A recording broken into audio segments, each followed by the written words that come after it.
Dream Shampoo presents AB's Irish Rose.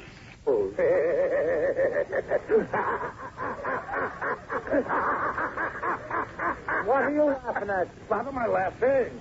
I'm just laughing. What's the matter? There's a law against that.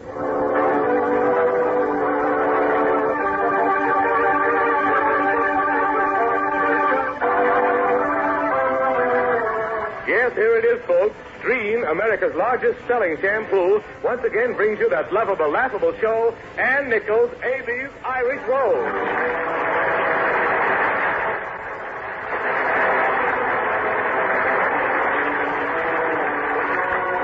And now for tonight's visit with the Murphys and the Levys. Well, since the two fathers have made their New Year's resolutions to stop fighting, they've been pretty good about it. But how long it will last, nobody knows. There's only one fly in the ointment. A.B. is working for Flanagan and Rosenberg in Jersey City. And, worse than that, he has a contract. Solomon needs A.B. in his store. And unless something is done fast, there won't be a Solomon Levy department store. Our scene opens immediately following last week's program. It's the little apartment of Rosemary and A.B., where we find Patrick and Solomon and the Cohen. So, you have a contract for a year, huh? Well, Sol and I are going to break that contract, A.B. Your father needs you at the Solomon Levy department store, and by jingoes, you're coming back to him. Well, don't you suppose I'd rather work for my father than for Flanagan and Rosenberg?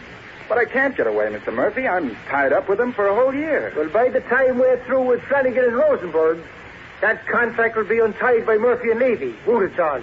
Well, a contract is a contract, Jeff, and I'm thinking... I'll do your thinking for you. Just leave that to me. I hope you know what you're doing. I do. I hope you do. What do you mean by that, Crack? Since I hope without cracking. I didn't mean anything. But I do, Mr. Murphy. You do you? Yes. I'm not letting you get Solomon into any more trouble. I get him into trouble. I'm only trying to help him out. Why don't you stop that out business? Try to help him in. There you'll be doing something? Mama, when you talk to him, shut up. Now, Mr. Murphy, I'm warning you. As Solomon's lawyer, I'm warning you. You can't make them break A.B.'s contract. Stay away from the Flanagan and Rosenberg department store. And stay away from Jersey City. You only succeed in making fools of yourself. They don't have to leave the Bronx for that. Listen, Pep, I appreciate from my heart you wanting to help me out. From the bottom of it, I appreciate it. Well, I do, Sol. I do want to help you. And that comes from the bottom of my heart, too. I know it does, Pep. So now that your hearts have both reached their bottom, let's go home. Well, Pep, I guess home would be more sensible than Jersey City. Dad. Yes, say, Bullet? Dad, I wish I could come back to the store. But I honestly never thought you'd be wanting me back. And there was Rosemary and the twins. I had to take that job, baby. I know, Bullet. It's your fault. All the fault was mine. I'm sorry. Oh, Papa Levy, isn't there something you can do about it until A.B. can come back? Borrow money or something. Anything to keep going. His contract only runs for a year. A year, she says. The next week they're advising him to go into bankruptcy. That, Mrs. Cohen, I will never do. I know that, Solomon. I said it to Casey. No, sir. I'll sell my house, my furniture, my everything I got before I'll do that. I should pay everything and keep my flags flying. You're a great man, Solomon. Thank you, Beth. Dad, you've always taught me that deeds speak louder than words. To be sure I have. Well, then why don't you do something for Papa Levy? You have a lot of money. Now, why don't you let him have some of it? Will you listen to that? Why don't I let him have some of my money? Yes, Dad. Why be so stingy about Listen, it? Rosalie. No, I won't listen. I think it's a shame. Capsula, listen. I don't want your papa's money. He offered it to me today as much as I need it. He did? He did. I did. To take the wind out of his sails. But why wouldn't you take it, Papa Levy? He didn't take it because he's a schnuckle. Who's a snookle? Listen, I didn't refuse the offer because I'm a snookle, but because it would be like taking money from my baby. Oh, you think I don't know an honest man when I see it? Sure you do, but you ain't got good sense to throw money away. Who's throwing money away? You're throwing money away, and I ain't going to let you do it. Whose money is it? It's your money, and I'm going to see that you keep it. Wait a minute. What's the matter with you? What's happened to your New Year's resolutions? Besides, you two ain't got nothing to fight about. Why, sure we have. I want him to take the money. And I wouldn't do it. You're crazy. And you're a schmegeggy, and that's a blocking a cop. And what? Testicle, you know what I said? I said you was cracked in the head. But that ain't your fault. Certainly not. Maybe when it was a child, they dropped him on it. I wouldn't be a bit surprised. Is that so? Now, wait a minute. Don't get mad again. You know something, Pep? I think they dropped me on mine head, too. Oh, Papa Levy, why won't you let Dad help you? Now, listen, Kitchener. No good money should be thrown after bad. A year is a long time to keep on losing business. If Abel didn't have that contract, it would be fine. But he's with Flanagan and Rosenberg. You're in the soup? Come on, Papa. I want to go home. I am tired, and you should be in bed. She's tired, and I should be in bed. Ain't that something? Come on, Isaac. But I'm not finished here yet. And what do you have to finish? Solomon is finished already. Now, listen, darling, you go home. I've got to see that Solomon gets into no more trouble. Don't you realize I'm his lawyer? I wouldn't listen. I wouldn't go home until you come along with me. Please, sweetheart, I wouldn't be long. Now, here's your coat. You're tired, darling. So, all right. So I'll go. I am tired. Sure you are. Good night, Rosa and Abel, and the rest of you. Good night. Good night, Mamela. Good night. I wouldn't be out late, Mamela. I'll be glad to see my bed tonight, too. If you're out late, you wouldn't see your bed tonight. I'll lock you out. So be home in an hour. Would she really lock you out? Oh, of course she wouldn't. Mamala's awfully sweet. Mamela can be awfully sour, too. Now, where was we? We were going around in circles getting nowhere quick. Avy, what kind of men are Flanagan and Rosenberg? Well, to tell you the truth, Mr. Murphy, I haven't seen much of either one of them. Well, don't they come to the store? Oh, yes, sure. They're at the store every day, but I guess I just don't happen to run into them. Well, you met them when they hired you, didn't you? Yes, but that was only for a moment. You see, Stinky Cassidy took me over there because the bank had recommended it. But I always meet all the people in my store and get to know them personal. Well, Dad, Flanagan and Rosenberg don't. But how can they keep in business? Oh, they have an efficiency expert. He looks after things. And is he over you or under you, Avy? I don't know yet. At least he leaves me entirely alone, if that's what you mean. Is it, Dad? I am so mixed up, I don't know what I mean. An efficiency expert. In your business, do you have one of those things, Pat? I certainly do. One of the best. Is that so? Who is it? Who is it? It's me.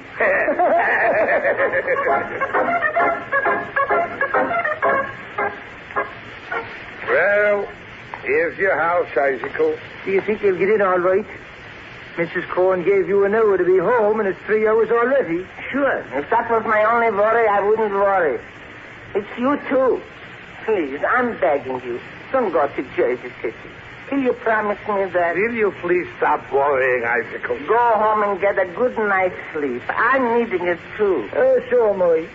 Come on, Sal. We can both think better in the morning. You sure you can get in, Isaacl? Are you sure Mamala wouldn't hen-pickle you? Sure, I'm sure. Go home and sleep the cobwebs out of from your brain. Good night, Isaacl. Good night, Mr. Cohen. Good night, boys.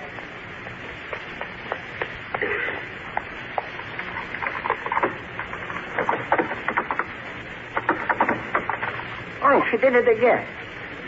Oh. Well.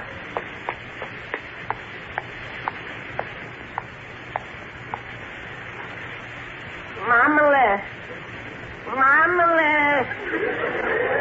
Please come down and let me in. Oh, yes.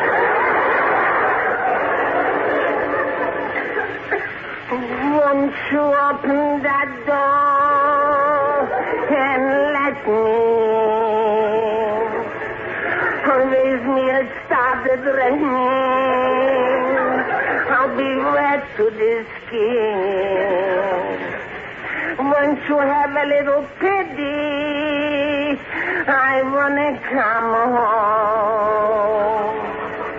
And I know my honey don't want to be alone.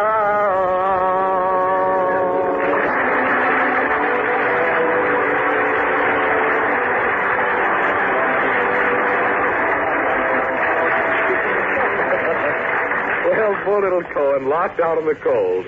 But we know Mama Lou will let him in the house eventually. But what about the two fathers and Flanagan and Rosenberg? Well, more about that later. But first, tonight when you brush your hair before you go to bed, take a good honest look in your mirror.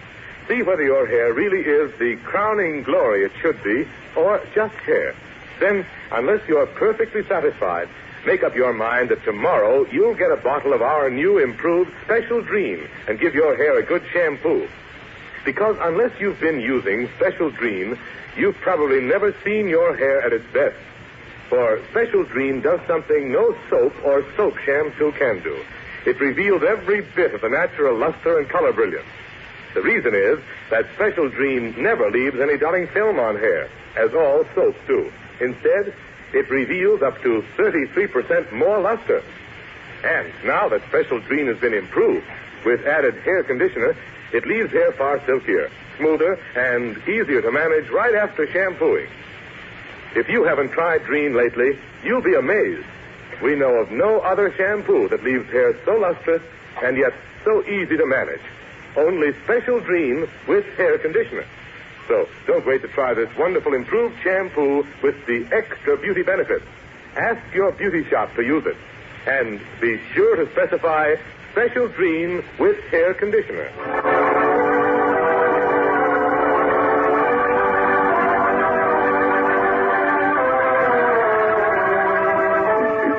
And now back to A.B.'s Irish Rose. It's the next morning in the Cohen home. Here we find Popola and Formula. Hi.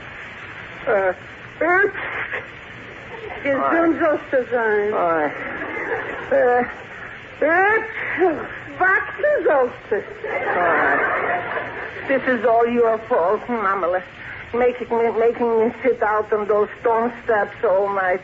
It wasn't all night. There's only a half hour. And anyhow, you had no business to be out so late. Here, take this medicine. No. Come on, take it. Take it before I open the mouth for you and put it in. Gesundheit. Open it. You open it. There. Oi. Where did you get that stuff? It's awful. It's good. It's good enough for this morning.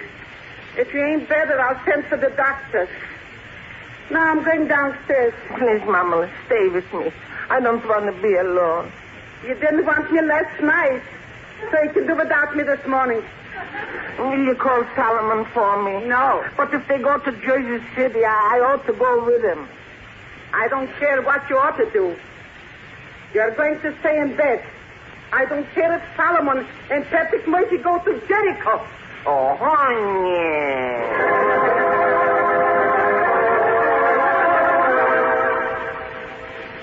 Oh, miss. Yes? Yes? We are calling on Mr. Flanagan and Mr. Rosenberg.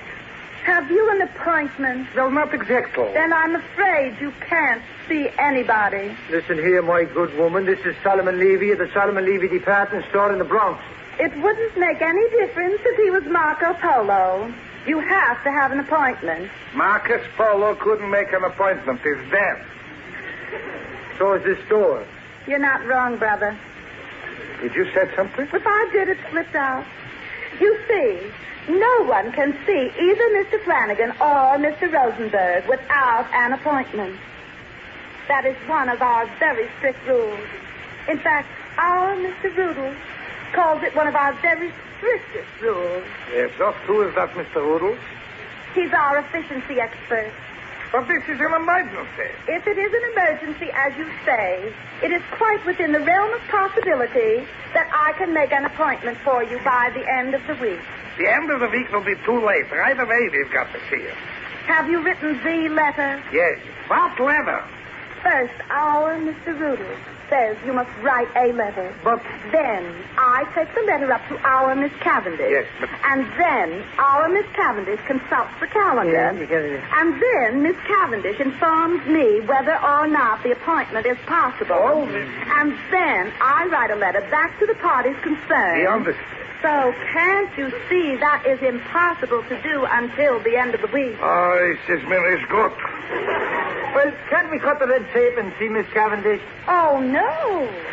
Sometimes it's necessary for Miss Cavendish to take it up with our Mr. Hampshire. Huh? Then, when that happens, he informs Miss Cavendish and she informs me before I write the letter. Where is this Mr. Hampshire? If you want to see our Mr. Hampshire, you must have an appointment, too. What about the customers? Do they have to make appointments? Yeah, wait a minute. Just a second, please. Young woman, maybe you didn't quite my friend. I am Solomon Levy of the Solomon Levy department store at the Bronx. Well, when you write, be sure and use your business letterhead. But, Sometimes people write in for appointments and don't use the letterhead. Look. We have strict instructions to ignore all such correspondence. People who have legitimate business always have proper forms on which to communicate. That's what our Mr. Rudels always says. Now, one time... Stop it. I'm losing my mind. Now then. I'm losing mine, too. And it's all the fault of your Mr. Noodles. The name is Rudels. What's the difference? Noodles, poodles, cayudles. He's crazy. Never did I hear such a craziness in a department store. Neither did I. Now then, will you go in and tell Flanagan and Rosenberg that Murphy and Levy are here to see them? Or do I have to break the door down? If you use that unseemly tone of voice to me, I shall be compelled to call our new general manager, Mr. Abraham Levy. No. Wait, don't do that. Sir, my instructions are very explicit. Ah? I have been instructed to call on our Mr. Levy whenever I have a problem with which I cannot cope. Oh, listen, girlie. Cut out the highfalutin gab. Or do you like it? What do you think? Just what you think. Now we're getting somewhere. What's your name? Susan Jones. Well, Susie, what would happen if we told you we had an appointment? Well, if the record showed a bona fide appointment, I would usher you into their presence. And, well, if they didn't. I would immediately check for a mistake. If the mistake was located, I would apologize to you. You have to talk this way to everybody. And how? Don't you ever get tired making all this explanation? That, sir, is my position. I tired? Certainly. But as Mr. Rudel says... Again with the Rudels. Oh, he says it should be a pleasant fatigue. A culmination of an assigned task well done. So says your Mr. Rudel. Yeah. I'd like to meet him. Now could we go in and see Rosenberg and Flanagan? Certainly. Just a moment and I will announce you. You are Mr. Aby's father, and you're Rosemary's father. Yes. How did you know that? Oh, Mr. Aby told me all about you. Then why did you hand us that line? Mr. Rudel. Oh, he was old. I don't make the rules, but I do my best to keep them. Yeah, you're cute. Empty pep. And face is as pretty as the map of Ireland. Oh, but I'm not Irish, Mr. Murphy. I'm Russian. That is, Russian descent. And you look it. Just like I do. Don't you, Pep? Well, now, she may be Russian and look it, but her face is certainly prettier than your map. And that's no lie. Oh, gentlemen, when you wrote for your appointment... But, he didn't write. Well, it's just for my records, you know. Did you use your letterhead? Oh, for the record. Well, if we didn't, we certainly will the next time.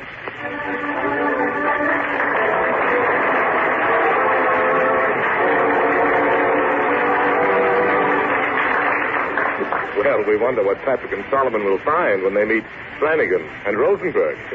In just a moment, we'll take you back to them. But first, say, are you bothered about removing ugly, scaly dandruff? You won't be when you shampoo with Special Dreams. Because Special Dreams Super Cleansing Action removes that flaky dandruff the very first time you use it.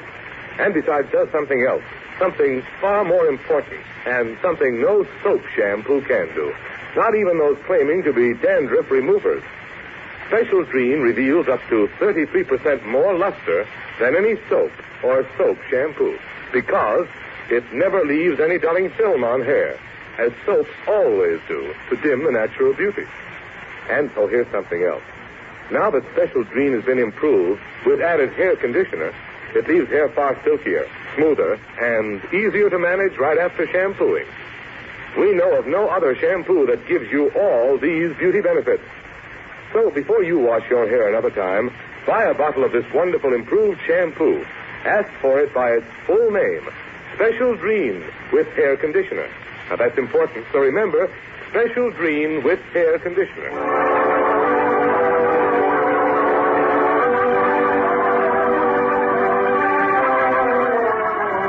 And now back to Abe's Irish Rose.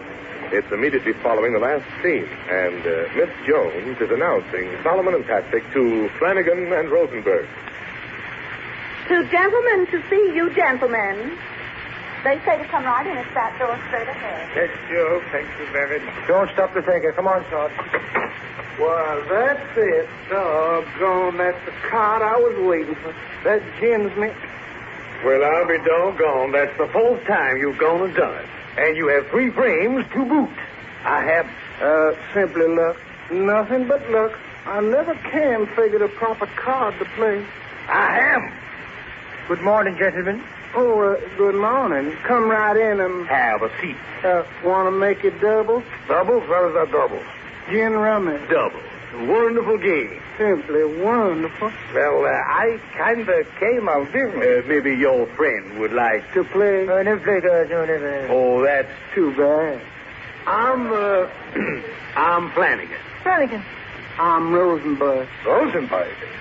I didn't quite catch your name. I'm Solomon Levy of the Solomon Levy Department Store in the Bronx. And I'm Patrick Joseph Murphy. Of the Solomon Levy Department Store of the Bronx? No, do I look like I belong to the Solomon Levy Department Store? What's the matter with the Solomon Levy Department Store? Oh, no, nothing, son. Now, don't get excited. You sure you won't play a hand of gin? Sure wish you would. Well, to tell you the truth, I got some very important business with you. Business? With us? Go on, Saul, tell him. I want that you should sell me a contract. Oh, we don't understand. I want to buy the contract that you have with A.B. Levy.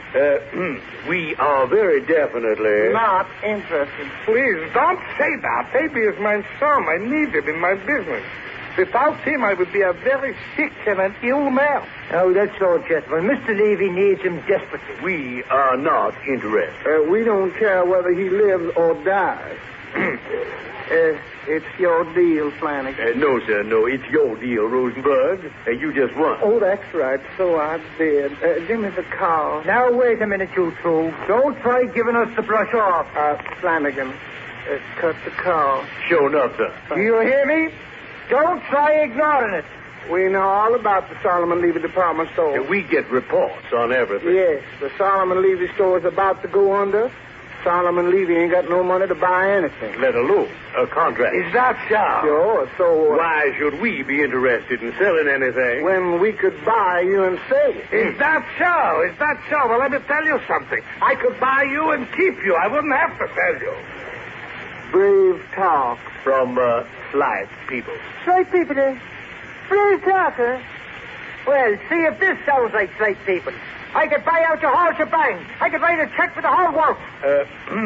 Rosenberg, deal the car. Yes, Sir Flanagan. I'd be delighted. Stop that card playing. Be quiet. That's right. Don't make me lose count. You don't think I can, do you?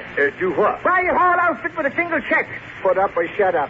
Well said, Rosenberg. Thank you, sir. How much do you want for it? Skeptical, be careful. Let me alone. I'll show them how straight we are. I'll buy their whole dump and then swing them by the ankles till I knock the walls out. Take a card, Flanagan. Yes, I already took it. Here, this is my discount. Oh, sure enough. Answer me. How much do you want for it? Your finest. You write the check. Wait a minute, Pep. Don't take out your checkbook. Get on, Toot, and I'll take out my checkbook. They can't tell me to put up or shut up. Pep, you're acting crazy. I see. We knew you all were bluffing. Sure, it's just an act. Oh, so you think we're bluffing, huh? I'm asking for the last time. How much do you want? Well, sir, we're sporting men. Just to see if you're bluffing or not, we'll take 10,000, providing. You sign this paper, assuming a few small debts. For which we'll give you this share bill of sale, which, by a strange coincidence, I happen to have in my pocket right here. Otherwise... Shut up and get off. I'll show you who'll shut up and get out. Here's 10,000. Patrick Joseph Bossy. Here, the sign. Give me that bill of sale. No. First, sign me. I'll sign anything. Oh, thank you so much. Now get out. Get out before I throw you out. Oh, goody. Flanagan, now we all can go back down home. Sure enough. Pepsicle, you shouldn't have done that. Goodbye, y'all. Oi, come on. Oi, this is terrible. You shouldn't lose your temper like that, Pep. What happened? What happened? What happened? You got mad and bombed the store. That's what happened.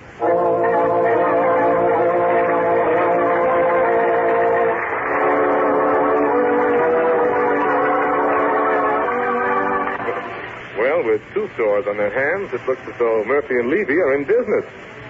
But there's only one Abe. Well, now be sure to listen again next Saturday night at the same time for another episode of the Murphys, the Levys, and their friends. Abe's Irish Rose is dedicated to the spirit of freedom and equality which gives to this nation the greatness that is America. Abe's Irish Rose is written by Ann Nichols and brought to you by Procter & Gamble, the makers of Dream, America's largest selling shampoo. This is Howard Petrie. Good night. We hope that you've enjoyed this recording, and for more happy listening, please visit otrcat.com.